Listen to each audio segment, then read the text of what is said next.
Hey everybody, welcome back. Today we're on the Suzuki GN400 bobber I just finished up, and I think it's about time we do a little build breakdown on this thing, kind of talk about some of the specifics, some of the cool things about it, some of the details.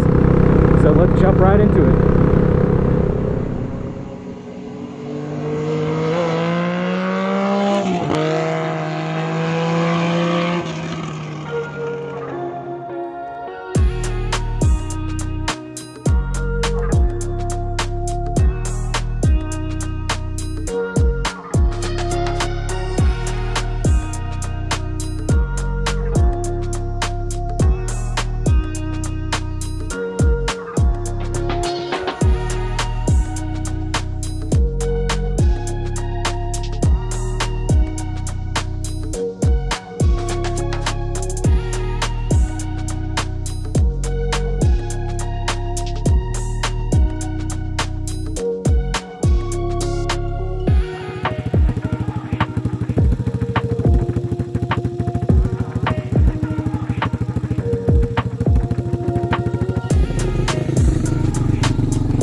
First thing about this bike, it is not a Gixxer.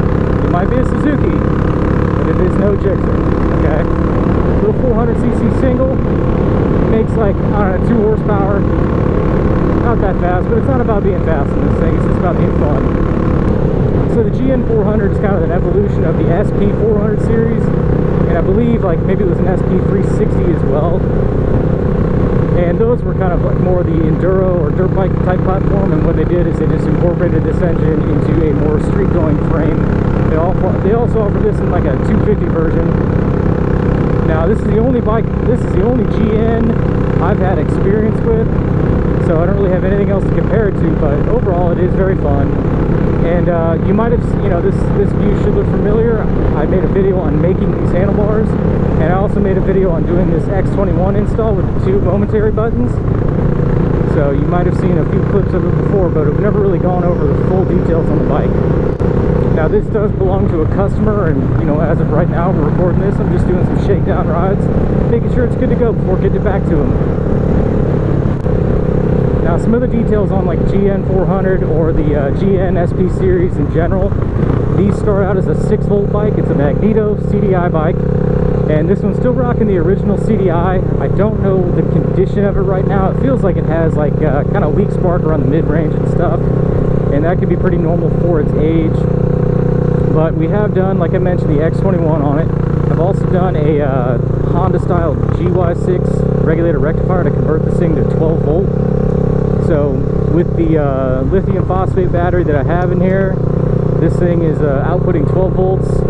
We have an LED taillight, LED signal, and an LED headlight for it. And it runs great. Now as far as modifications to the bike, like let's talk about the frame. In the back, I did go ahead and hoop the frame. I kept it upswept, that's kind of my style, but also to give clearance for the back tire, of course, because this thing does sit a little bit low. From what I can tell, these are the stock rear shocks. Now I did choose kind of a different shaped hoop instead of a traditional round one. It kind of tapers off in the back, and I got that from Tough Side Seats or Chapel Customs, and I'll link that below. But these things look really good when they're shortened up like this, so no sense in making them really long.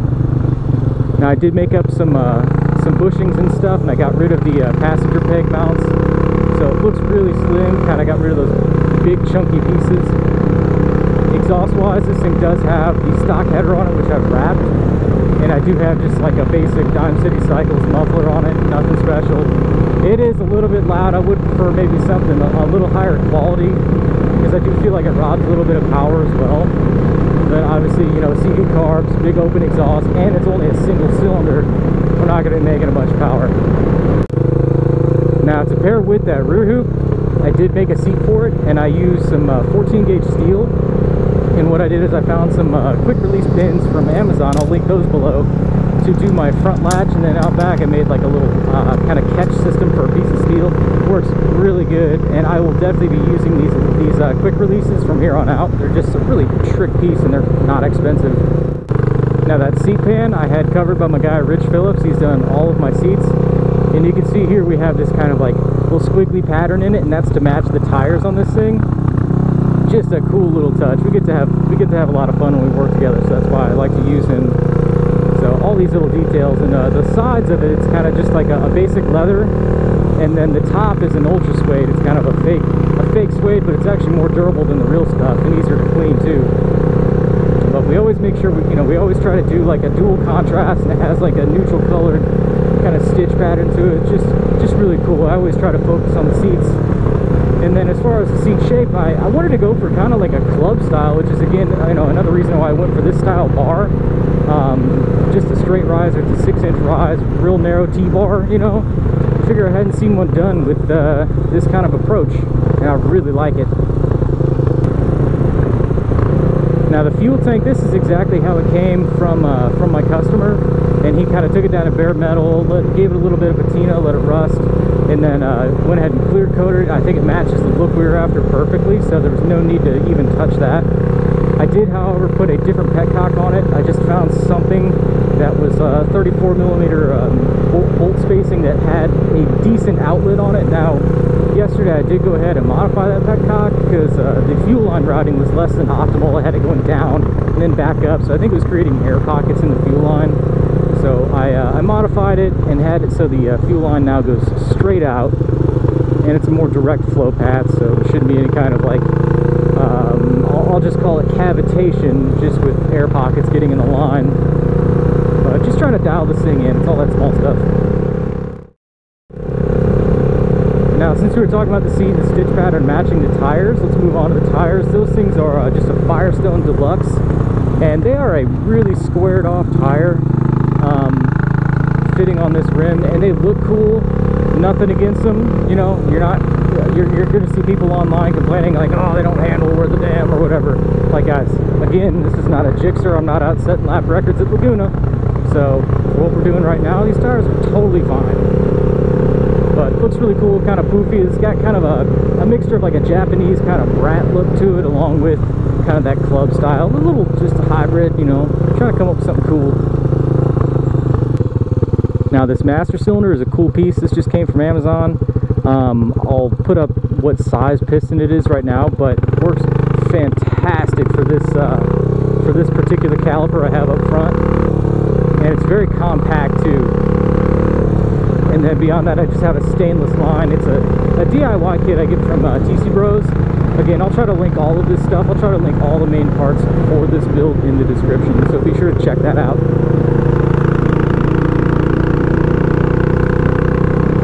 And then the headlight, this thing being like a really small bike, I wanted to kind of keep focusing on that narrowness of it. So you see here from the back, this thing's just like totally skinny.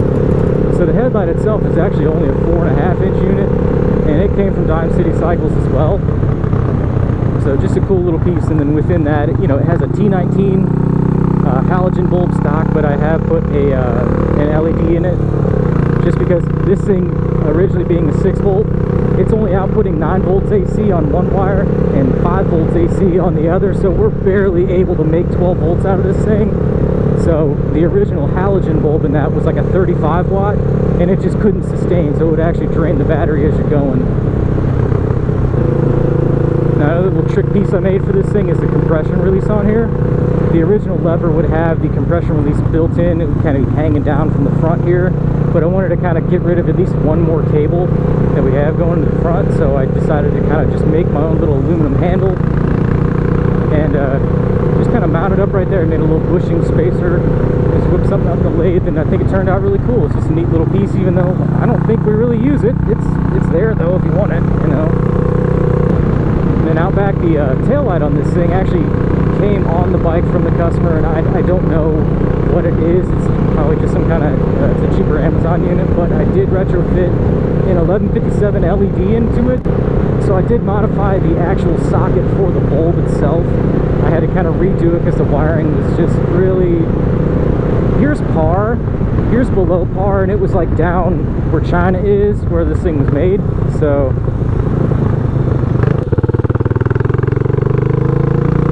but the 1157 was a great upgrade. This thing is super bright, so I have a lot of confidence that people can definitely see in the daytime in this thing. So that was a cool little upgrade, you know. I didn't mind doing that. If it was a cheap light, I definitely made it right. While we're trucking along here, let's kind of talk about comfort, ergonomics, that kind of thing. I'm 5'8", and this thing is so comfortable. It's just a fun little urban bike. Handlebar spacing's perfect. I think I got them at 24 inches wide. And the space, everything is just perfect about it. And we'll kick up in the seat. Just very comfortable. We made sure we had adequate padding in this thing. And it cruises around like there's not much vibration. I did keep the stock riser bushings in this thing, so there's not any kind of like harsh single cylinder vibrations going up to the bar, so that it feels like a factory set as far as overall vibration dampening and comfort. So really happy with that, really proud of that. And then the seat, you know, couldn't be happier with it. Super comfortable.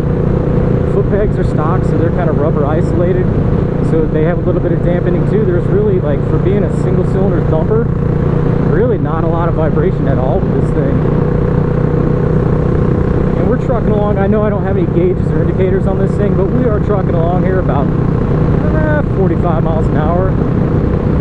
And while it might take a second to get up to 60, it will maintain 60 and just cruise. So it could keep up with, like, not like super big interstates, but you know, you can take it on the highway if you wanted for a little bit. I wouldn't feel comfortable on this light of a bike. That's just me.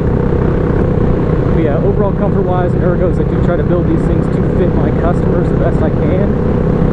And he's about my height, so he should fit this thing and be extremely comfortable on it. So we'll be getting this thing back to him here in a few days. Let him play around on it, see what he thinks, if he wants me to make any changes to it. I might take it back. He's actually local, so it's super simple. But I'm excited for him to ride this thing.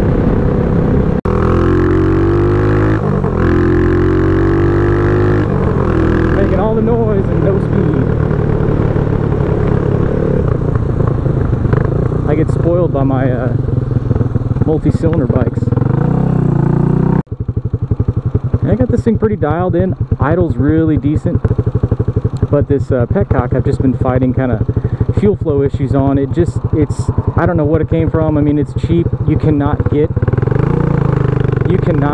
stock petcock for these things, or at least one that I found. And if you do find one, they're going to be super expensive. So it's not worth dumping a ton of money into this thing. But I did try to port this thing and make sure it could flow enough. Oh, what we got over here?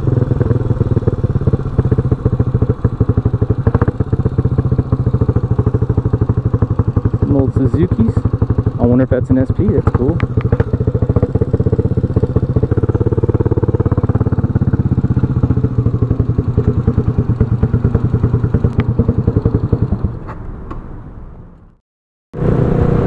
Cool, that load of trucks. There's actually another one that pulled up with a bunch of four-wheelers on it, and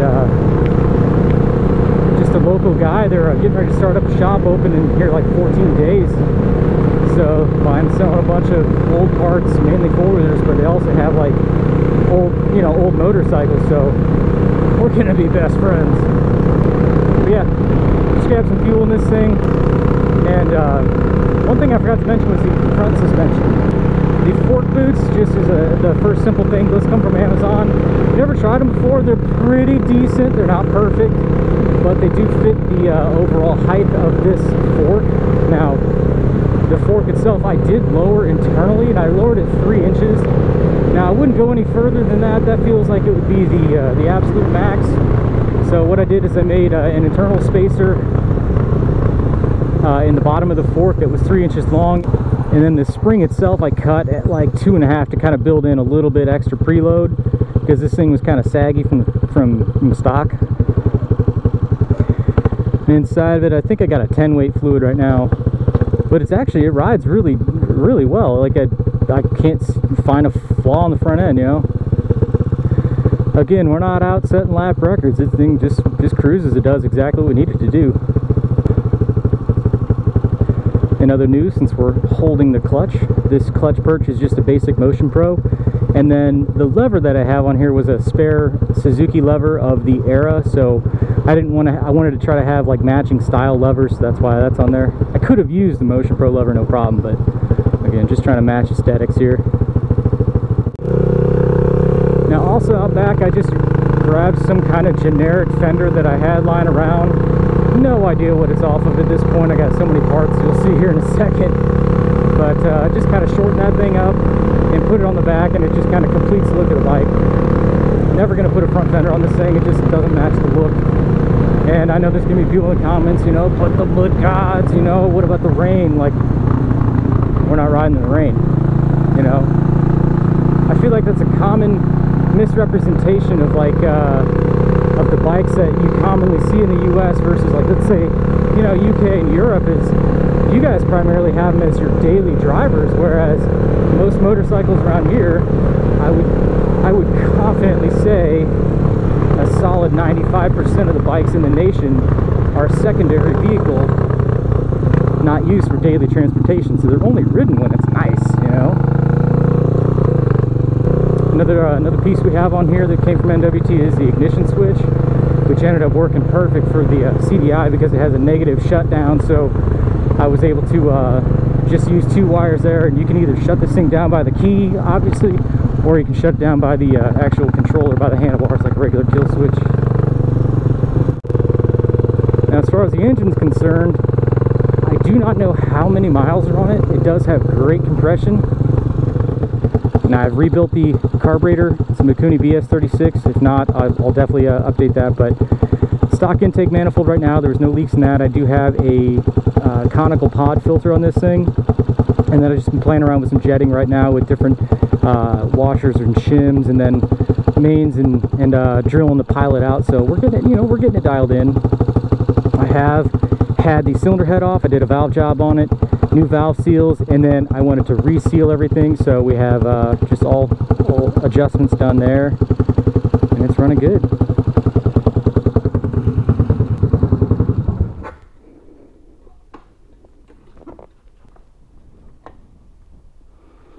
You can see my problem here. I have videos on almost every one of these bikes if you guys are interested. Patty, Barn Find CB750. That's my Barn Find Benelli 750. Here's the CBX I'm restoring. I've got the engine right there for it.